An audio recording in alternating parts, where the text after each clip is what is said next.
Desafio dos 40 segundos, check. Jogo rápido da quarentena, sim ou não? Você já se arrumou para ver uma live na sala? Estocou o papel higiênico? Maratonou alguma série? Deu risada pensando na cabeleleila Leila? Chamou o corona de coronga? Já fingiu que estava numa videochamada? Deixou alguém no vácuo no WhatsApp por semanas? Sentiu saudade de estar com os amigos?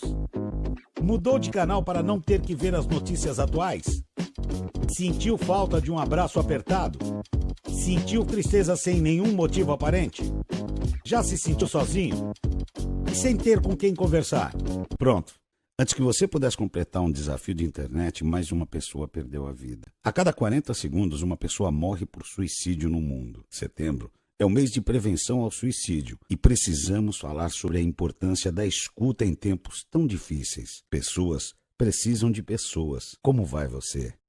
Estava em casa essa semana e a Sofia, minha filha mais velha, de 10 anos, sentou do meu lado e falou: pai, eu tive uma aula hoje na escola sobre o Setembro Amarelo. E começou a dar uma aula para mim de Setembro Amarelo. A cada 40 segundos uma pessoa se suicida, 11 mil pessoas por ano. Você tem que falar sobre isso. Em geral, a gente trata aqui no Café com Bolos dos assuntos políticos, o assunto da semana. Eu falei, porra, não, vamos dar uma parada, vamos tratar disso aqui. Vamos tratar de suicídio, vamos tratar de depressão. É um tema muito sério para ficar silenciado.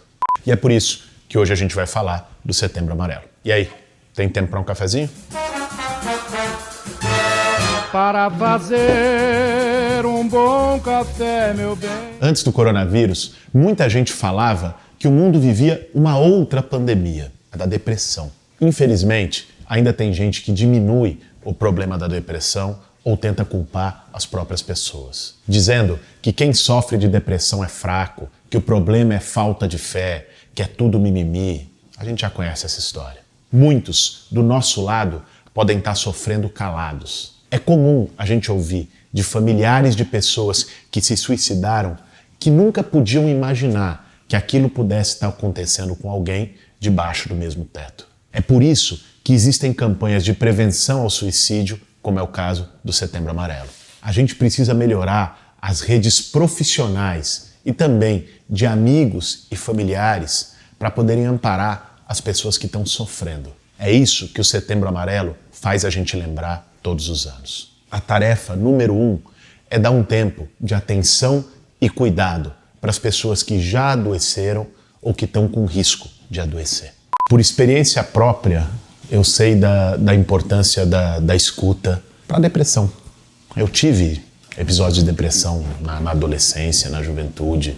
É incrível como ter alguém para escutar aquilo que você está vivendo, aquilo que você está sofrendo. Não é só ter alguém para te receitar um medicamento.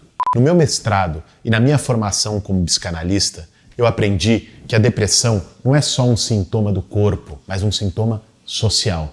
E no caso de megalópolis como São Paulo, é também uma espécie de efeito colateral da cidade. Caos, trânsito, barulho, insônia, estresse, todo mundo saindo para trabalhar antes de amanhecer, ônibus lotado, tabagismo, álcool, 3 horas depois para voltar para casa. São Paulo é uma cidade que nunca para. São Paulo não dorme. E quem não dorme e nem descansa acaba tendo problema com a saúde mental. Um estudo de 2012, publicado por Laura Andrade, professora do Instituto de Psiquiatria da USP, onde eu fiz meu mestrado, mostrou que São Paulo, naquele momento, era a cidade do mundo com maior índice de transtornos mentais. Simplesmente 30% das pessoas da região metropolitana de São Paulo relataram algum tipo de transtorno nos 12 meses anteriores. Se considerar aqueles que tiveram algum tipo de transtorno durante toda a vida, esse índice vai para 45%,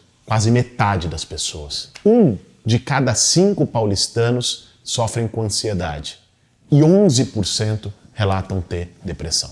É muita gente. Quem anda pelas ruas lotadas da cidade vê multidões, mas multidões de gente solitária. A gente nunca teve tão sozinho no meio de tanta gente. Como cantou o Criolo, os bares estão cheios de almas vazias. Gente anônima que não se cumprimenta, não se conhece e acaba sendo indiferente uma com a outra. Cada um preso na sua própria paranoia. Quem tenta puxar um papo costuma levar cara feia. São Paulo é uma cidade muito rica em diversidade e cultura, mas também é tudo isso: isolamento, tempo acelerado, depressão. É uma máquina de produzir sofrimento psíquico. Muitos costumam buscar o escape no álcool, no abuso de drogas ou em medicamentos para dormir. A minha tese de mestrado foi uma pesquisa com pessoas que foram para ocupações de sem-teto. E a gente fez uma pesquisa com formulário, quando a pessoa entrava na ocupação, uma série de perguntas. E esses formulários são aqueles questionários padrão que medem sintoma de depressão, sintoma de ansiedade, grau de convivência ou isolamento social e por aí vai. Então, pessoas que se voluntariaram, que toparam fazer o estudo, a gente fez em várias ocupações. Quando a pessoa estava entrando na ocupação, iniciando a sua atuação. Fizemos com mais ou menos 300 pessoas. Foi um campo muito amplo. E depois pegamos essas mesmas pessoas, 3, 4 meses depois, e aplicamos o mesmo formulário. Por que eu resolvi fazer isso? Porque eu ouvia muito, desde que eu estou no movimento, há 20 anos, uma das coisas que eu mais ouvi foi dizer, porra, eu estava na cama, estava largado, estava no fundo do poço, e eu vim aqui lutar pela minha casa, e de repente, aqui no ambiente, eu até deixei de tomar o remédio. Quando eu vi isso da primeira vez, eu não dei muita atenção. Mas eu fui ouvindo isso de várias pessoas em lugares diferentes, de pessoas que não se conheciam. Falei, porra, tem alguma coisa aí. Pô, a luta no movimento social cura as pessoas. Esquisito, né? E eu fui entender o que era. Nessa pesquisa eu entendi, no meu mestrado. Essas pessoas, em geral, como boa parte das pessoas numa cidade como São Paulo, estão com um forte sentimento de solidão, de isolamento, de falta de reconhecimento, de se sentir um lixo, de se sentir uma merda. Uma das pessoas na pesquisa disse, eu me sentia pior do que chinelo de R$1.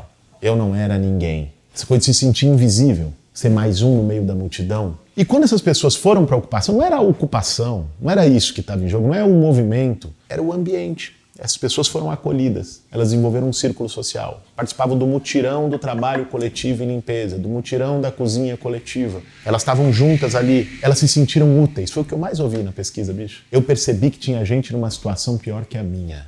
A solidariedade cura, num certo sentido. Eu ajudei pessoas, e eu ajudar uma pessoa que estava lá com fome, eu ajudei na cozinha coletiva e dei um alimento para ela, isso me fez me sentir útil, isso me fez me sentir alguém. Eu percebi que eu tenho valor. As pessoas começaram a me valorizar. E eu sou importante aqui.